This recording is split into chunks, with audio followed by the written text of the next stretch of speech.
આમ આદમી પાર્ટી અને ભાજપ સામસામે આવી ગયા છે અને સોશિયલ મીડિયા ઉપર રીતસરનું વોર શરૂ થઈ ગયું છે. નમસ્કાર.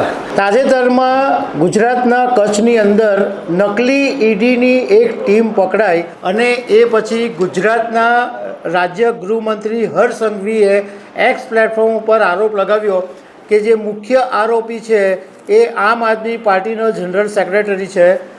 એ પછી ગુજરાતના રાજકારણની અંદર જબરજસ્ત ગરમાટો આવી ગયો છે. આમ આદમી પાર્ટી અને ભાજપ સામસામે આવી ગયા છે અને સોશિયલ મીડિયા ઉપર રીતસરનું વોર શરૂ થઈ ગયું છે.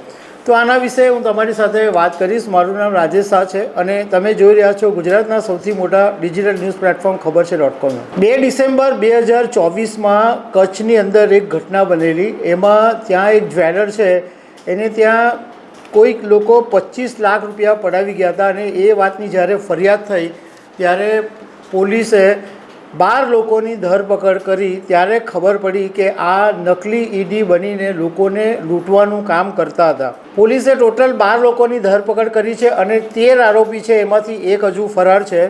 અને આની અંદર ભુજનો એક પત્રકાર પણ છે અને અમદાવાદનું એક દંપતી પણ આની અંદર સામેલ છે. હવે જ્યારે હર્ષ સંઘવીએ ગઈકાલે એક્સ પ્લેટફોર્મ ઉપર એમ લખ્યું કે અરવિંદ કેજરીવાલની આમ આદમી પાર્ટીનું વધુ એક કારસ્તાન બહાર આવ્યું. ગુજરાતમાં આમ આદમી પાર્ટીના નેતા ઈડીની નકલી ટીમ બનાવી લોકોને લૂંટતા હતા અને કચ્છમાં પકડાયેલી જે ઈડીની જે નકલી ટીમ છે એના મુખ્ય કપ્તાન હતા.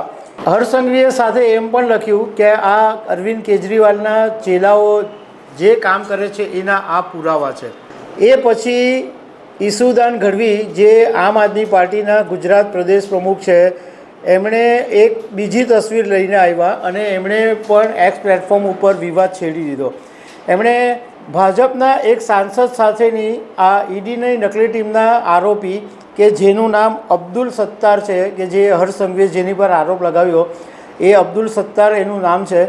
તે અબ્દુલ સત્તાર સાથેની MP એ ભાજપના એક સાંસદ સાથેની તસવીર શેર કરી અને લખ્યું કે હવે જંગ છેડાઈ ગઈ છે અને આ લાંબી ચાલશે. તમારા સાંસદ અને પોલીસ સાથે આ નકલી ઈડીના ફોટા સામે આવ્યા છે. હવે તમે કહો કે ભાજપના MP સાથેના શું સંબંધ છે. એ પછી ગોપાલ ઇટાલિયા પણ મેદાનમાં આવી ગયા, આમ આદમી પાર્ટીના નેતા. અને ગોપાલ ઇટાલિયાએ કીધું કે હર્ષ સંઘવી ભાગતા નહીં. કચ્છની નકલી ઈડી મામલે આપને તો એક્સપોઝ કરવા હર્ષ સંઘવી જાહેરમાં ડિબેટ કરવા મને સમય અને સ્થળ આપે, હું જાહેરમાં ડિબેટ કરવા માટે તૈયાર છું.